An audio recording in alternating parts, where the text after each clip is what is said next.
Este suplemento va a salir en 6 periódicos europeos. Se va a llamar Europa. El nombre pues, es muy original, ¿verdad? Pero a ver, se va a llamar Europa. Y el objetivo que plantea la coordinación de esta entrega es pedir opiniones a protagonistas globales sobre cómo están viendo Europa, cómo están viendo lo que está aconteciendo en el continente europeo. Entre quienes me dicen que ya están entrevistados está el alcalde de Nueva York, Michael Bloomberg, está el presidente de Francia, François Hollande, el ministro de Finanzas de Brasil, y bueno, van a buscar especialistas en China y la India, y el ingeniero Enrique Grau se va a enviar un texto también sobre su visión de esto. Entonces para nosotros es muy importante y le agradezco por principio, por supuesto, la entrevista para este proyecto. Tengo una batería de preguntas y una que sometió uno de los periódicos es polaco y tiene una pregunta muy específica, pero sobre todo es un tema europeo en estricto sentido. Bueno, sale de un concepto general primero o es muy específico todo. Yo creo que es más bien general y cosas de sus decisiones a partir de la situación en Europa. Recientemente leí una entrevista que usted dio, ingeniero, y ahí dice, lo estoy citando, tú lees los números y los números te dicen lo que está pasando. ¿Qué le dicen al ingeniero Carlos Slim los números de Europa hoy? ¿Qué está pasando ahí, ingeniero? Bueno, yo creo que es una combinación de números y a veces son conceptos, a veces tiene que ver hasta inclusive la historia y la evolución de las cosas. Entonces yo pienso que, estoy convencido, que normalmente en las sociedades, en todo el mundo, desde hace 10.000 años, la tecnología ha ido provocando los avances de la sociedad, ¿no? Los avances civilizatorios. La rueda, el alfabeto, la escritura, etcétera, la navegación, los molinos, todo. La edad de bronce, la edad de hierro. Entonces ese avance normalmente ha sido paulatino, continuo, pero de repente hay grandes cambios tecnológicos, como revoluciones tecnológicas, que provocan grandes cambios civilizatorios. Pasó, sobre todo en su segunda etapa, a principios del siglo XX, con la sociedad industrial, y ahora con la sociedad tecnológica, también, en aquel caso fue tecnología, ahora también, avanzada, acelerada, después de pasar por una época de postindustrial, vamos a llamarle, y estamos viviendo esta nueva civilización, aquí hablo de conceptos, en que los paradigmas son muy diferentes a los paradigmas de las sociedades agrícolas. En la sociedad agrícola el poder monolítico, había la esclavitud, no había derechos humanos, y estas son 180 grados al revés. Estas nuevas civilizaciones de democracia, libertad, pluralidad, diversidad, cuidado del medio ambiente, derechos humanos, competencia, productividad, globalización, etc. Y este gran cambio tecnológico tiene muchas consecuencias. Y a mí me parece que en Europa, después de la Segunda Guerra, ha habido un gran desarrollo de Europa, un gran crecimiento económico, crecimiento de la población también, pero sobre todo un gran crecimiento de la incidencia fiscal de los gobiernos, en que hacen una recaudación sustancialmente alta del Producto Interno, y además de eso tienen déficits, entonces están tomando una gran parte del Producto Interno.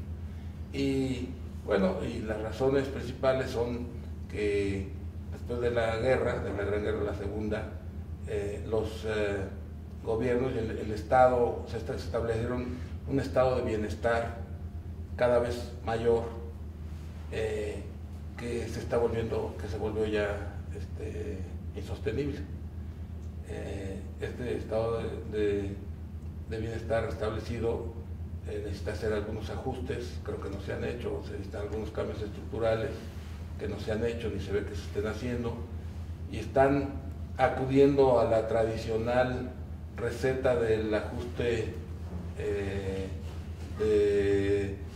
del déficit fiscal a través de aumento de impuestos o reducción de gasto público.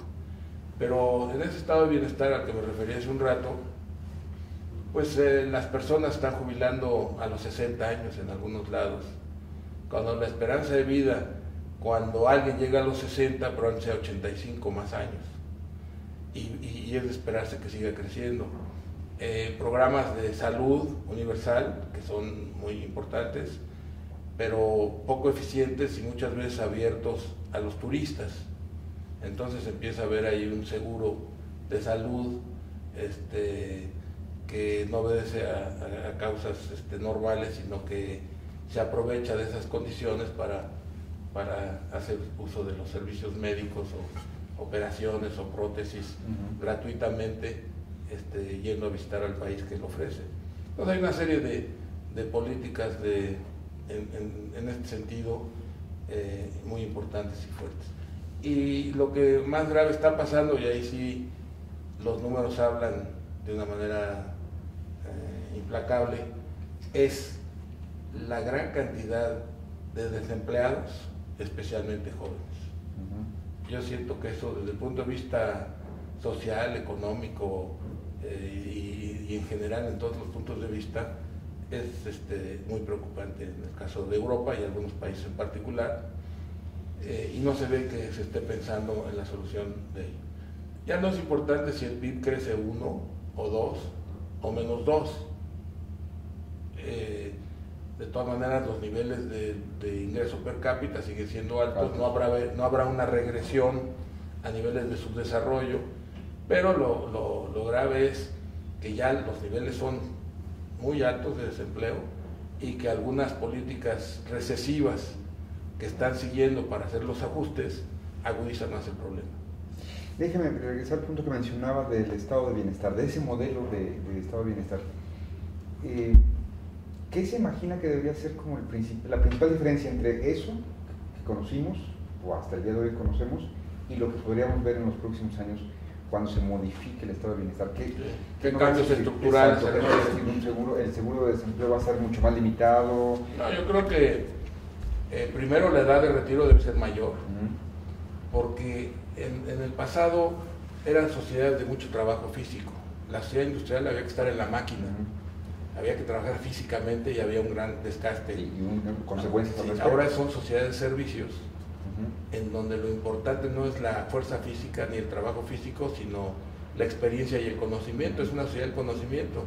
Entonces es una tristeza que a la mejor edad del ser humano deje de estar ocupado cuando está en su mejor momento a los 60 años. Usted ya estaría retirado. No, desde hace mucho. Bajo ese modelo. Sí, entonces eso es absurdo. Alrededor de esta sociedad del conocimiento, la gente con más experiencia y conocimiento se desaprovecha porque se queda sin trabajo. Yo creo que debe haber una jubilación mucho más tardía, yo diría 70 años, por dar una cifra, pensando en que las personas van a vivir 85 y más años. Cuando ya una persona llegue a los 65 o 70, la esperanza de vida es mayor. La esperanza de vida hoy puede ser 75 o 77 cuando nace. Pues ya el que libró los primeros 70 años debía trabajar para adelante. Sí, lo razonable es que cuando ya llegó uno a esa edad, la esperanza de vida sea mayor. Entonces eso por un lado. Y por otro lado, creo que hay que buscar, por supuesto, continuar con la salud universal más eficiente, mejor cuidada, regulada, evitando los abusos, con más inteligencia, y que los pagos de retiro también debe haber redes sociales, debe haber redes de protección social a un nivel adecuado, y que en los programas de retiro se les pague a las personas por capacitarse para hacer una reconversión laboral. Es decir, yo no tengo empleo, entonces en lugar de que me den 1.000 euros, sí, que me den 1.000 euros, pues yo tengo que ir de tal hora a tal hora a capacitarme en X número de actividades en las que va a haber demanda laboral, no en las que ya no hay demanda laboral. En lo que el mercado ya definió como las nuevas necesidades. Yo creo que es muy importante que los gobiernos estudien, y en general los especialistas, en dónde se van a generar los nuevos empleos en los próximos 5 o 10 años, para desde ahora capacitar a las personas para esos empleos y también impulsar las actividades donde se van a crear esos nuevos empleos para darle cabida a las personas nuevas que lo demandan. Pero además, yo creo que también cabe hacer programas de empleo, sobre todo en el caso de Europa, lo decía el otro día, hace 2 o 3 meses, no sé cuántas semanas, que también puede haber fórmulas de trabajo de 3 o 4 días. En lugar de 8 horas, 5 días, que se trabajaran 3 días, 12 horas. Leí algo que había dicho usted al respecto, que esos otros 3 días podrían estar en casa, gastan menos. Serían 3 o 4 días, no al revés. Gastan menos, no salen. No gastan, no al revés, no gastan en transportación. No pierden horas de transportación. Y esas horas, esos 3 o 4 días, le permiten leer, entretenimiento, por supuesto, convivencia familiar, cultura, educación, viajes, etc. ¿no? Es un cambio cultural, ingeniero. Pues yo diría que estamos viendo un cambio civilizatorio total y con nuevos paradigmas, y lo que tenemos que hacer es hacer los cambios estructurales que requiere. Hay que hacer los cambios. No es posible pensar en que haya un 50% de jóvenes sin empleo, o 30 también, o 25. No es posible pensar que el sistema de bienestar siga creciendo, reduciendo los años a los cuales se jubila la gente. Los planes de paro o de seguro al desempleo deben estar ligados a una reconversión laboral para la persona que está desempleada hoy, que se dedicaba a cierta actividad, se le prepare a otras actividades, porque si no nunca va a encontrar empleo en lo que sabe hacer. Tiene que aprender para hacer una capacidad multiempleo, que tenga capacidad para diversas habilidades de empleo. Entre más preparación tiene una persona, más posibilidades tiene de ser una oferta mejor para un mejor empleo y más facilidad de empleo. ¿Hay líderes con los que usted ha conversado esto? ¿Ha escuchado esto? ¿Alguien está de líderes europeos en esta lógica que usted está planteando? No sé, pero lo que sí es claro que hace 4 décadas, o sea, hace ya muchos años, Alvin Toffler hablaba de las crisis que se provocan en los cambios civilizatorios, ¿no?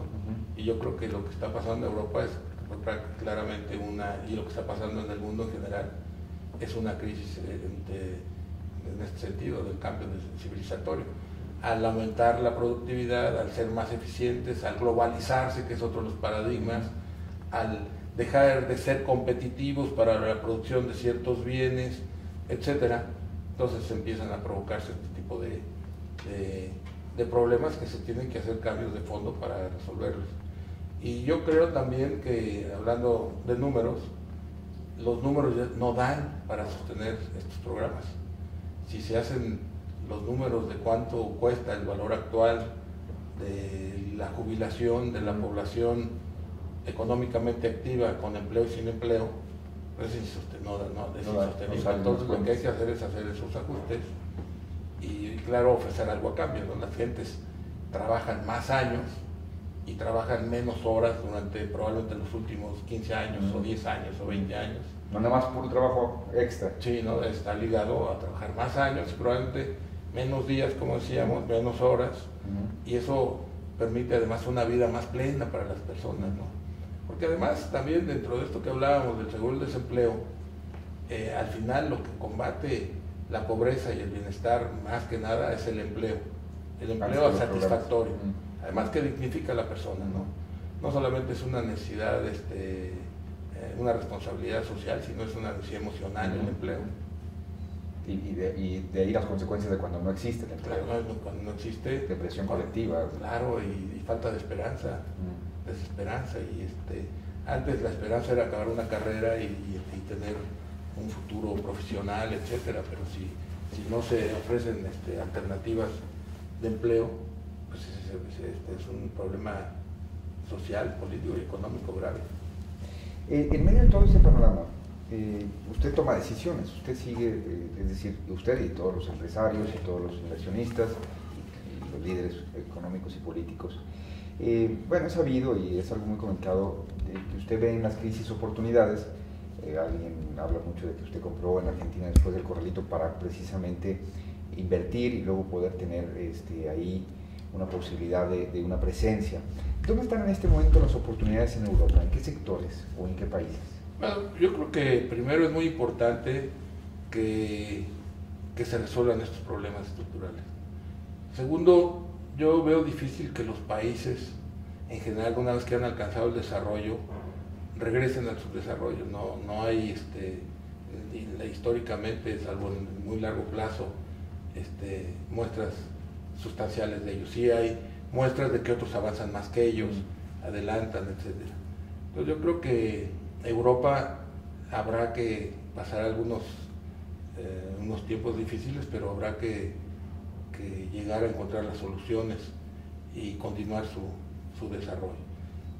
Por otro lado, no cabe duda de que, como señalaba antes, hay actividades que van a tener más generadoras de empleo, pero van a ser generadoras de empleo porque son actividades que van a ser mucho más intensas y amplias en su funcionamiento. Y una de ellas, pues, es sin duda la tecnología de la información. Entonces, todo esto hablaba yo de las nuevas actividades, la tecnología de la información es una de ellas. Entonces, son campos atractivos con futuro. Por supuesto, la salud va a ser muy importante como inversión, la educación, la actividad cultural, el entretenimiento, el turismo. En el momento que se corrijan las cosas, ahora va a pasar una etapa difícil, muchas de estas cosas, pues todas estas actividades van a ser generadoras de empleo, ¿no? Cuidado de la gente mayor, muchas actividades que van en esa dirección. Yo creo que serían interesantes inversiones para las personas en Europa y en el mundo. En cualquier lugar, todas esas actividades van a ser cada vez más demandantes, con más inversión, con más actividad económica, más empleo y más demanda de los servicios estos de los que digo. Ahora, es una sociedad, que eso debe ser muy claro, es de servicios. La europea estamos hablando. No, toda el mundo, toda la nueva civilización hace que la tecnología haga tan fácil producir bienes que ya pocas gentes se dediquen a los bienes. Así como antes poca gente se desplazó del agropecuario y productos primarios, ahora también será en la parte industrial, no ahora, sino ya desde hace algunos años, cada vez menos gente está en la producción de bienes. Entonces, la mayoría de las personas nos vamos a dedicar a los servicios.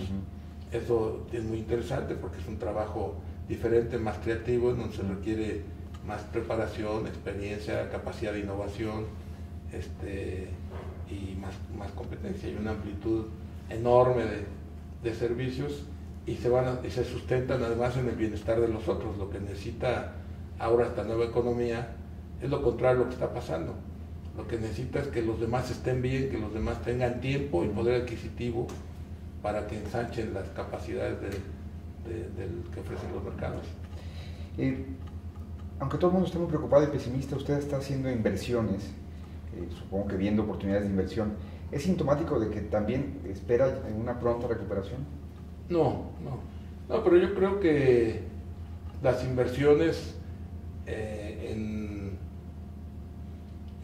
negocios de avance de tecnología son muy intensivas en capital, y hay cambios tecnológicos muy rápidos, y siempre ha sido uno de nuestros principios mantenernos en la vanguardia de la modernidad y de la tecnología. Y yo creo que el que no invierte, si ya está en el negocio, pues pierde calidad de sus servicios, alternativa de ofrecer más servicios, y tiene que tener inversión, sino también pierde participación de mercado.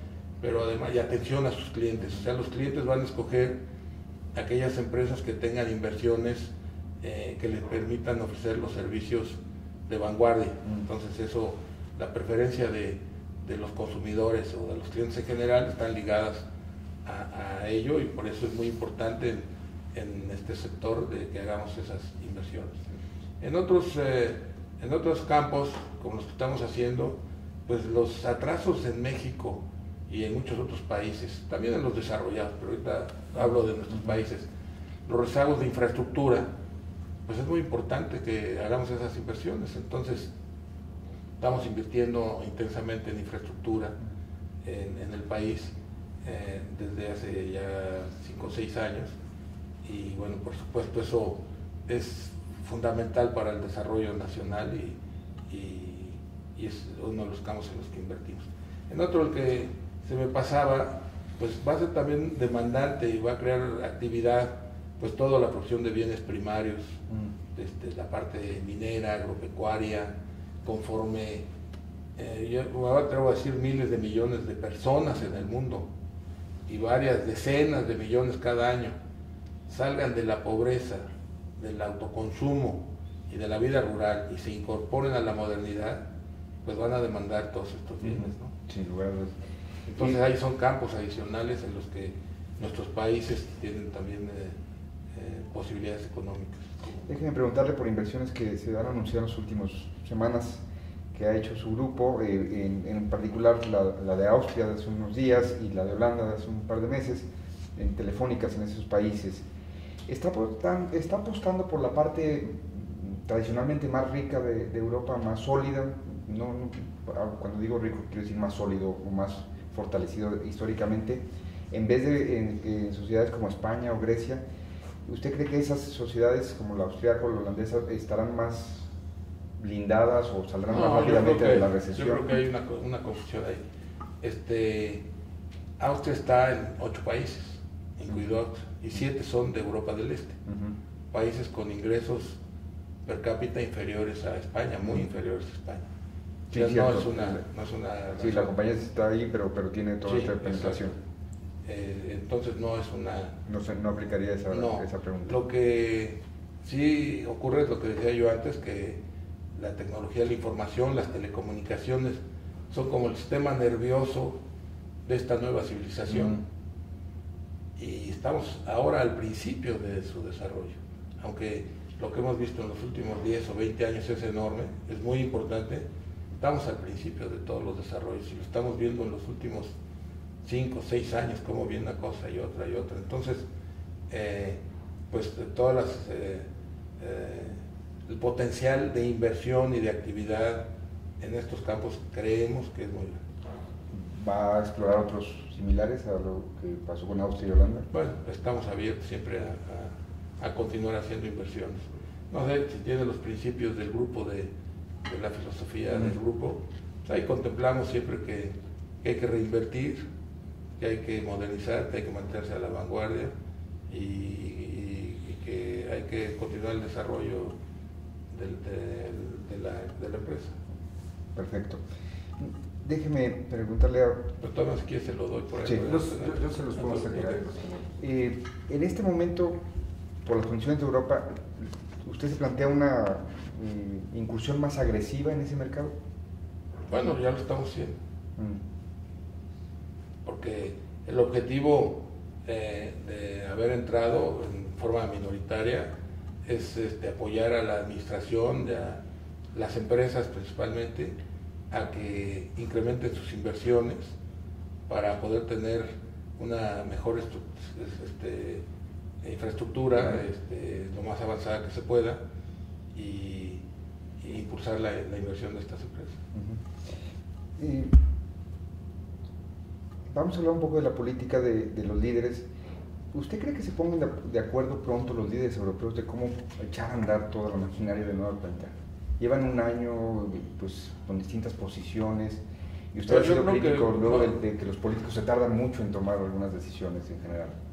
Bueno, no podría evaluarlo, pero yo no creo, no veo por qué tiene que ser conjunta. Yo creo que cada país debería tomar sus propias decisiones también. Y yo señalaba y subrayo ahora, de lo que necesitan hacer son los cambios estructurales. Y eso cada país puede hacerlo. Claro, y debe hacerlos. Y corregir. Mira, otro de los asuntos es de que cuando un país como Europa, o varios países de Europa, digamos, un país europeo, tiene una captación fiscal enorme, o muy grande, y además tiene un déficit. Yo que en algunos casos, no tengo cifras exactas aquí, pero puede ser que sea más de la mitad o más del 60% del Producto Interno Bruto lo manejan los gobiernos, incluyendo el déficit fiscal. Y aparte de que tiene una gran captación fiscal, tiene también endeudamiento porque tiene déficit fiscal. Pues ¿cómo puede corregir esos déficits fiscales excesivos? De acuerdo con las reglas de la Unión Europea no podía pasar, creo que del 2,5%. están pasados casi todos. ¿Cómo pueden corregirlo? Supuestamente es subiendo ingresos, es subir impuestos, que ya son altos, bajar egresos, que significa recesión, o vender activos. Yo creo que lo que va a hacer Europa es vender activos. El Estado hace demasiadas cosas. Lo que debe hacer es dos cosas: vender activos, que bajen su endeudamiento y que bajen sus déficits, pero también invitar al sector privado y a esos grandes recursos que hay en todo el mundo por la política monetaria laxa que hay en Estados Unidos y en Europa también, y las bajas tasas de interés, a que hagan la inversión que el Estado ya no tiene por qué seguir haciendo. Uno de los paradigmas también de esta nueva civilización, aparte de la diversidad, pluralidad, derechos humanos, etcétera, es que el Estado se hace más chico y la sociedad civil se hace más grande. ¿Verdad? ¿Y Europa ha sido lento en eso? Yo creo que el mundo está atrasado en ese sentido. Yo creo que debe haber una mayor promoción de la sociedad civil, que participe más en muchas actividades de gobierno, pero también que invierta en lugar de que todo lo tenga que invertir el Estado. Por ejemplo, pues desde las autopistas, que en América Latina ha habido ya una mayor actividad en la inversión público-privada que se origina, creo que en Inglaterra hace unos pocos años, de manera intensa, siempre la ha habido. Pues yo creo que ese campo es muy importante. El chiste es que esa infraestructura se haga, y si el Estado no tiene recursos, pues que lo hagan con dinero privado. Además, son concesiones a 20 o 25 o 30 años, pues dentro de 20 años va a ser del Estado, ¿no? Claro. Entonces quiere decir que es una inversión que se hace hoy y se le entrega al Estado. Dentro de 10 años esa concesión la puede revender más de nuevo. Por ejemplo, en España, yo no sé cuántos kilómetros de autopistas hay 8 o 10 mil kilómetros, deben tener un valor enorme. Servicios diversos, servicios públicos, bueno, hasta los hospitales y las escuelas pueden ser financiadas con dinero privado, y con eso el Estado quita presión a sus necesidades financieras. Y se genera es muy, pues, claro, actividad económica. Mire, se necesita inversión para que haya actividad económica, y para que haya empleo se necesita actividad económica. ¿Y ve resistencia a entrar a ese modelo? No sé por qué, no sé. Yo que es inercia, quizás. Inercia. Porque estamos viendo que además la medicina que se está planteando es la tradicional, es la que se nos aplica a nosotros ya hace muchos años, a los países en desarrollo. Antes yo decía que las crisis en los países subdesarrollados los pagaban los consumidores, y en los desarrollados los ahorradores. Entonces era acudir en los países desarrollados simplemente a bajar la tasa de interés, se componía todo. Pues son tantos los excesos que ha habido, que básicamente es un problema de excesos, que hay que sacrificarse ahora el ahorrador con tasas negativas y el consumidor con políticas recesivas. Pero están atrapados ahí. No, ¿por qué atrapados? Porque no hay un líder que diga, bueno, no, pero ¿para qué quieren un líder que haga eso? Que digas, pues que cada país lo haga.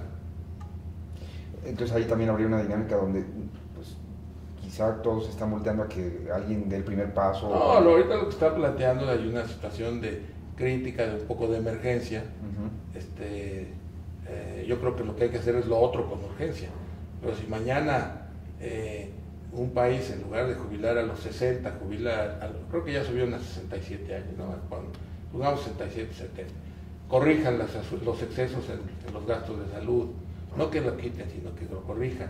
Y empieza a vender algunos activos y algunos otros proyectos que no puede realizar por la falta de recursos. Hace una asociación pública-privada, va a echar a andar todo. Claro. Pero ahorita están preocupados porque el Banco Europeo apoya a la banca que está en problemas, y que la banca tiene créditos malos o hipotecarios o de otro tipo. Entonces está con problemas además porque les cambiaron la base de Basilea 3, creo que es, ¿no? Etcétera, etcétera. Entonces están preocupados por la emergencia o la urgencia de que el Banco Central Europeo apoye, porque ya la tasa de financiamiento se ha subido mucho por la prima de crédito diferencial de cada país de riesgo, etcétera. Entonces están ante esa situación y esa presión. Lo que deberían hacer es corregirla vendiendo activos y y buscando que la inversión sea privada. Incluyo a todos los países, sí. Incluyendo Estados Unidos, esos déficits de Estados Unidos. Sí, hoy el tema es de Europa, pero luego también uno voltea a otro lado y también se empieza a preocupar. ¿Con cuál?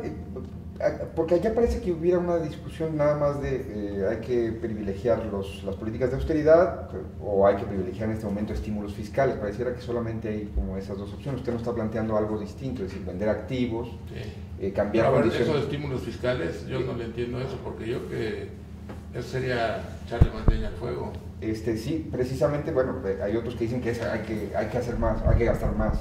No, es decir, yo creo que lo que hay que hacer es crecer. Y sobre todo, más que crecer, es generar empleo. Puede haber crecimiento sin empleo y puede haber empleo sin crecimiento. Creo que debe ser prioritario buscar generar empleo. Y en estos programas de pago de desempleo, como le llaman, del paro, pues lo que van a hacer es que la gente que esté parada, que tenga la obligación, que se le pague por estar desempleado, pero que tenga la obligación de asistir a capacitarse y a prepararse para diversas posibilidades de empleo futuro, ¿no? Que existen en el mercado ahí. Sí, que hay demanda en esos empleos. Por ejemplo, en tecnología de la información, pues eso hay demanda en todos lados. La pequeña empresa va a acabar, o la mediana empresa va a acabar teniendo esos servicios los tiene. Todo el mundo va a estar metido en eso. Entonces, a preparar personas. Algunos cursos serán de 2 semanas, otros de 2 meses y otros de 2 años, depende del nivel al que va a especializarse. En atención a mayores, pues si cada vez hay gente mayor, pues, que preparen más personas. Más en cuidado, exacto. ¿Cómo ve el futuro del euro? También hay una discusión ahí de si va a sobrevivir el euro a esta crisis o no. ¿Usted cómo lo ve? Pues yo creo que debe sobrevivir el euro. Deben buscar políticas fiscales que se cumplan. Desgraciadamente este déficit no lo pararon a tiempo porque iban excediendo y entraban a endeudamientos, los excesos siempre hay que tener cuidado con ellos. Y yo creo que lo único que podría observar es que un tipo de cambio del euro muy alto ante un dólar que ha buscado devaluarse con todas las monedas para hacer algunas correcciones de tipo comercial y de cuenta corriente, queda de un nivel tan alto que le quita competitividad a Europa. Entonces, en muchos sentidos provoca que Europa se vuelva una especie de economía cerrada, en donde solamente los que están alrededor del euro puedan comerciar entre ellos, pero que les cueste trabajo exportar hacia otros lados o tener capacidad de competitividad. Así. Usted como empresario, como inversionista, ¿tiene un plan a mediano plazo en Europa? ¿Tiene un plan más allá de lo coyuntural para Europa? No, claro, nosotros no vamos a lo coyuntural. Lo que estamos invirtiendo es con un concepto de largo plazo, las inversiones que hemos hecho y nuestro planteamiento es de largo plazo. Nosotros no estamos invirtiendo porque vale 100 y para que suba a 120 o 200 y venderla. Lo que estamos planteando es una inversión para largo plazo, en el que por eso se vuelve muy importante inversión, CAPEX que le llaman allá, ¿no? Inversiones de capital para tener empresas de vanguardia en sus mercados en los que están. ¿Se ha escuchado suficiente desde su punto de vista la voz de los empresarios en la discusión sobre las rutas para salir de la crisis en Europa? No estoy enterado. Yo lo estoy comentando como observador lejano. No sé, yo imagino que sí, sin duda debe haber reuniones con los problemas que se están presentando en algunos países, como España, está endeudada, está con déficit fiscal el gobierno, el Estado, está endeudada las familias y las empresas. Hay otros como Estados Unidos, donde es el Estado, pero las empresas están muy líquidas. Las familias estaban endeudadas, se han desendeudado un poco. Entonces yo creo que en cada lugar es diferente. En Alemania no sabría también cómo está. Déjeme preguntarle, de lo que mencionaba, pues ese es un cambio de civilización, nos ha dicho creo que ha planteado muy bien esta lógica de lo que implica y la discusión que hay que dar. Pues la pregunta sería, ¿quién se atreve de los políticos a decir que hay que subir la edad de jubilación, que hay que quizá cambiar y reconvertirse? A los políticos les cuesta trabajo eso. Que subieron 2 años, ¿no? En España, de 65 sí, a 67. pero el presidente Hollande apenas llegó, bajó más bien pues son procesos de hacer más grave el problema. Exacto. Bueno, yo creo que hay que ofrecer algo a cambio también, ¿no? Por ejemplo, lo que decía antes de que si se puede ofrecer una jubilación a los 70 años, no sé qué edad, yo preferiría jubilarme a los 70 que a los 60 y trabajar a lo mejor 3 o 4 días a la semana. Sí. O sea, tener 4 días libres, o sea, que no tenga yo 100% mi tiempo libre cuando tengo 65 años. Y mucha capacidad. Sino tenerlo, tener más horas libres o más días libres cuando soy más joven y trabajar más tiempo, porque después de que me jubile no sabe lo que va a hacer, ¿no? Con el tiempo. Sobre todo en esta sociedad del conocimiento en el que la edad actual, sobre todo en esta etapa en la que estamos físicamente bien, mentalmente cuando menos, cuando más importante es. Claro. Sí, si tuviera que definir lo que usted echa en menos en algunos líderes de Europa, sin personalizar, creatividad, arrojo, imaginación para plantear esta discusión, por lo menos en sus sociedades. A veces antojaría más liderazgo. Liderazgo. ¿Algún líder, algún político que le llame su atención, que usted admire, que usted siga, que le parezca atractivo, cómo se está desenvolviendo? ¿De aquí de América? ¿De Europa? No, de Europa. De América, pues no se preocupe. ¿Qué podría aprender Europa de la experiencia mexicana de lidiar con crisis?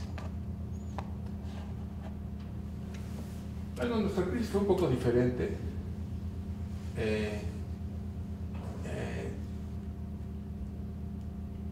Hemos tenido varias en 76, 82, 87, 95. Ya para el ingeniero. No, ahí dejémosle. Hablábamos de la de Argentina también. Yo creo que se está aplicando la misma medicina que aquí. Yo diría que lo que hay que buscar es que, por ejemplo, en el sistema bancario sería ideal un poco más la fórmula americana de la capitalización preferente que a fondo perdido, ¿no? Buscar minimizar el pago de la sociedad, sino que sea más una especie de capitalización temporal, por ejemplo, ¿no? Un saneamiento.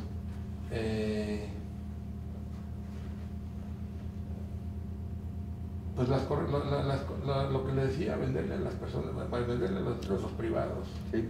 O por ejemplo buscar fondos privados para financiar diversos activos. Es que más por mixto. ejemplo, lo han hecho, es que más mixto, buscar... Por ejemplo, lo hemos visto en España. Algunos bancos han vendido activos como leaseback o refinanciados. Está muy bien.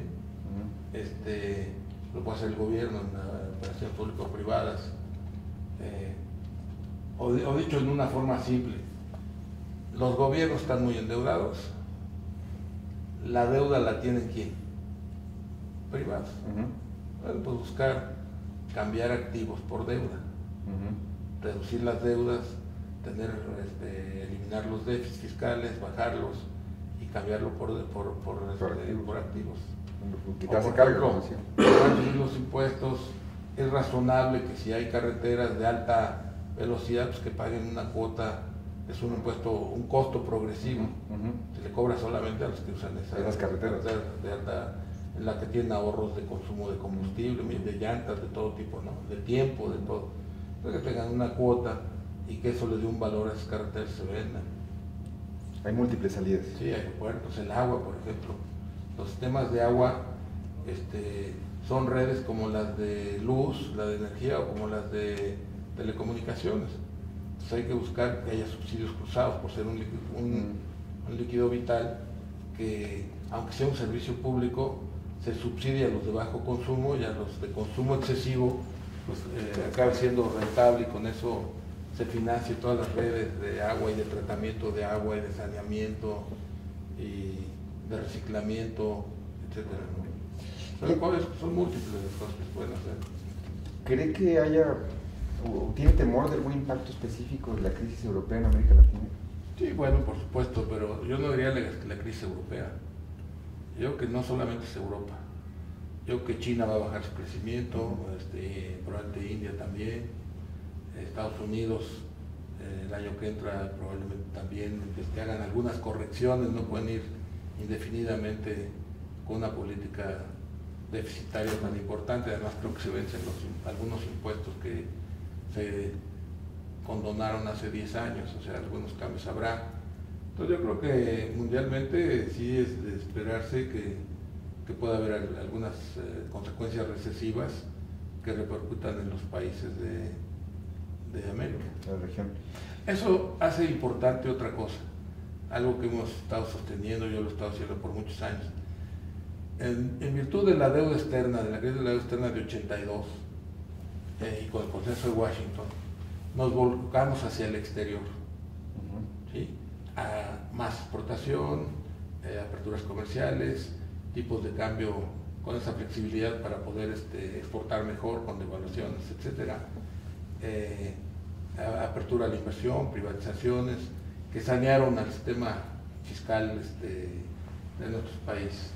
Yo creo que es muy importante ya desde hace varios años volcarnos a apoyar el desarrollo de la economía interna, la economía doméstica.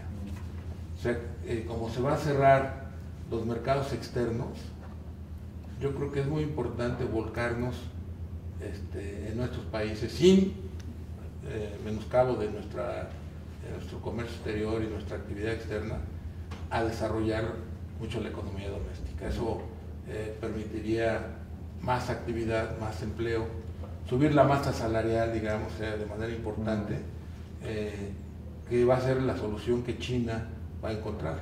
Entonces hay que ver China qué tanto logra hacer que lo que deja de exportar lo pueda sustituir por consumo interno.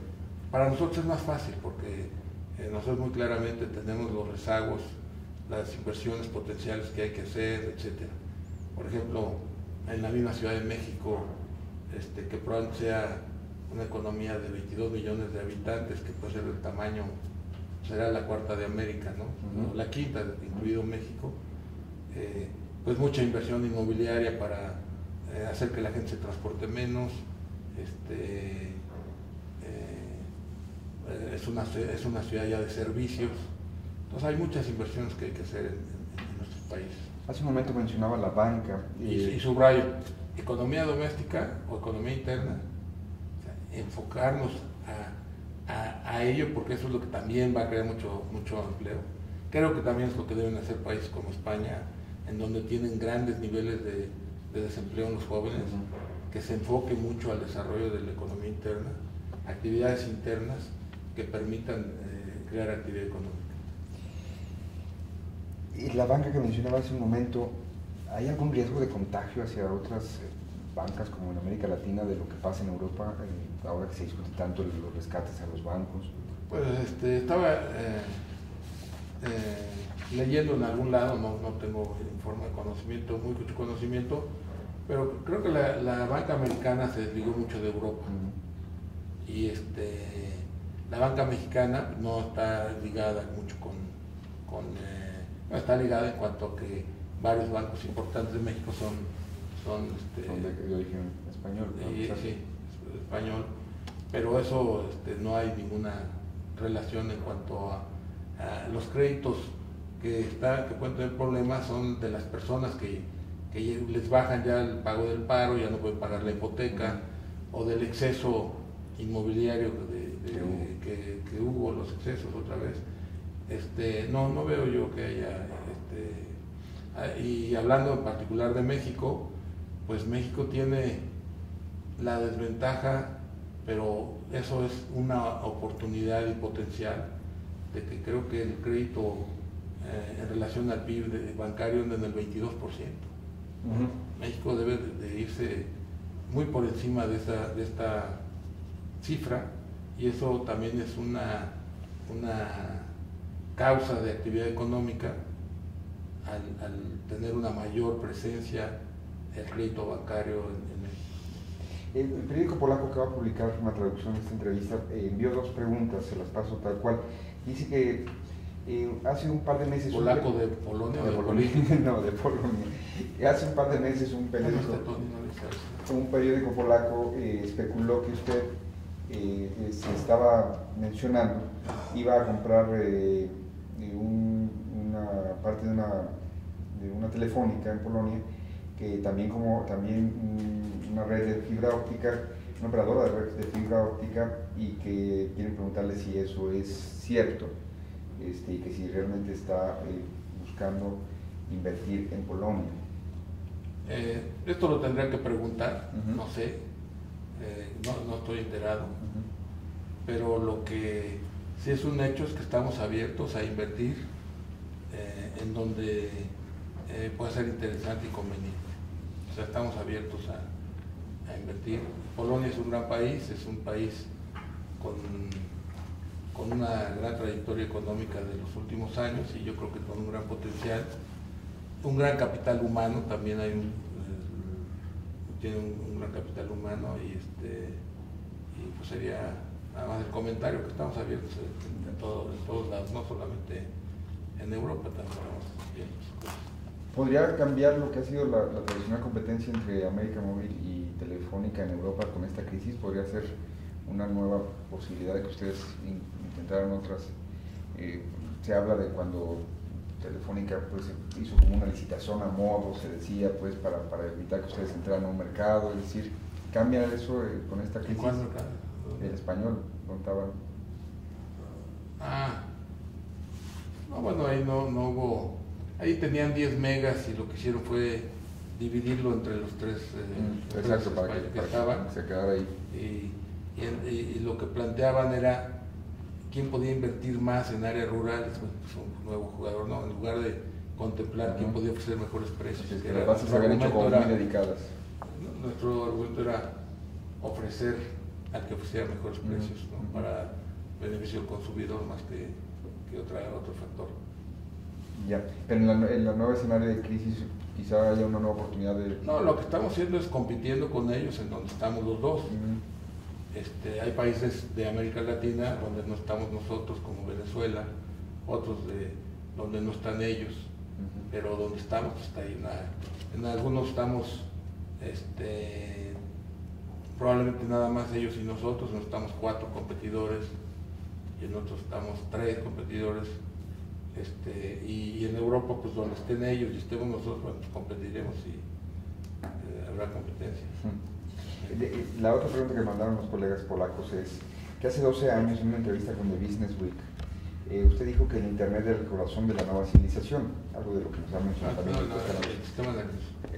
Aquí le pusieron The Heart. Entonces, que si ha revisado este concepto... ¿De la nueva civilización? De la nueva, sí, The Heart of a New Civilization. Y que si ha revisado este concepto desde entonces, y que si así es, que por qué tiene tan pocos activos en industrias del Internet en su portafolio, y en cambio... son pocos activos? No sé, literalmente. Y que, por ejemplo, contrasta para ellos que sí tenga, por ejemplo, algo de activos del New York Times, que está vista como un viejo, una industria del viejo modelo. A ver, bien. Primero, pues sí, estamos muy comprometidos con el Internet de banda ancha, con la famosa banda ancha. Entonces, nuestra primera logro, que nos vanagloriamos de ese logro, es haber conseguido que América Latina tenga 100% de participación, de penetración en telefonía móvil, pero básicamente es voz. Pero sin duda también la voz es muy importante, no solamente para comunicarse las personas, sino también para sus negocios o para sus actividades profesionales. Aumenta mucho la productividad y la eficiencia de todas las personas, los doctores, los inversionistas, los periodistas, el poderse comunicar de cualquier lugar en cualquier momento, ¿no? Entonces ese es lo primero. Y lo segundo, pues es la banda ancha.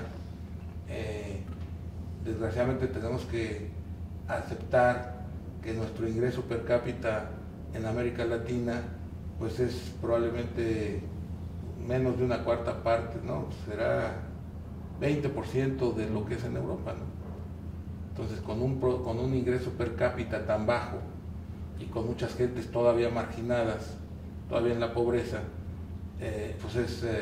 aunque en telefonía lo hemos logrado a base de subsidiar los aparatos y gracias a que estos han bajado mucho de precio, ya que tenemos tarjetas de €1,50 aproximadamente, es decir que con €1,50 pueden comprar la tarjeta o simplemente recibiendo llamadas sigue viva el servicio. Ahora nuestra intención es la banda ancha.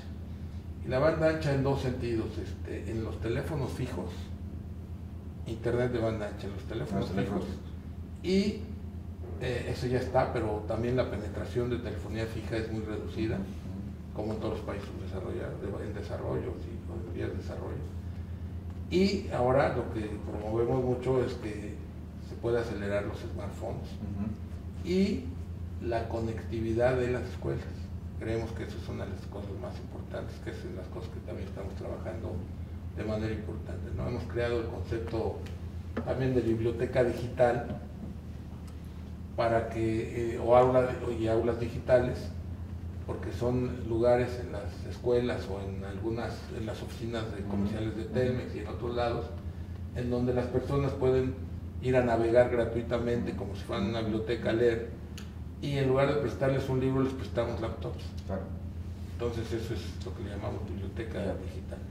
Y eso estamos en un proyecto de expansión importante. Entonces sin duda estamos haciendo eso de manera intensa. Y lo del New York Times, primero, es una inversión muy reducida.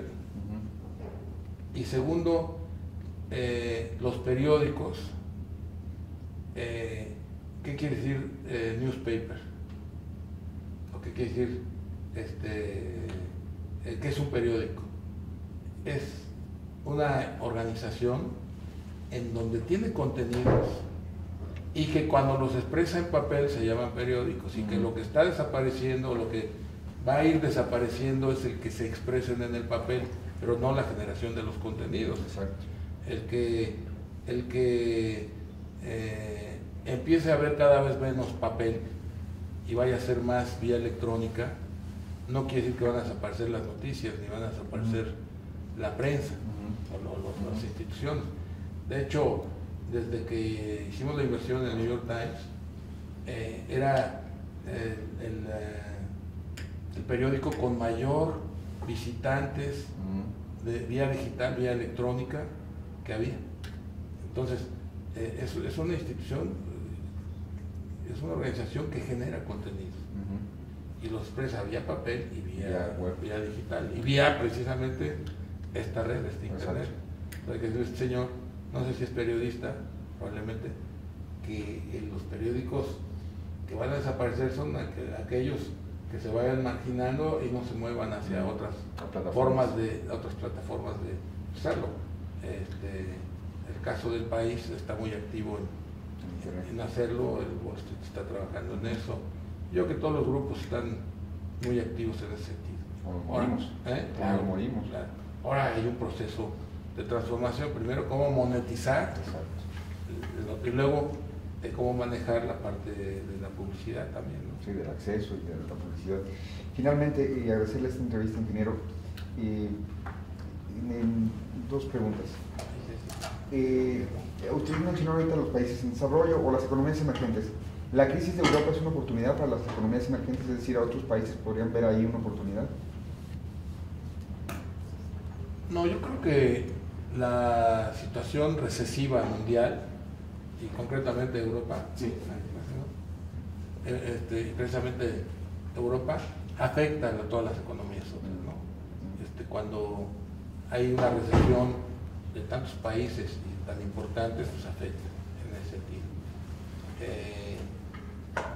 Yo creo que las recesiones, salvo pequeñas correcciones de excesos, cuando implican cambios que no se hacen y pueden ser más profundas o más prolongadas, afectan a todos.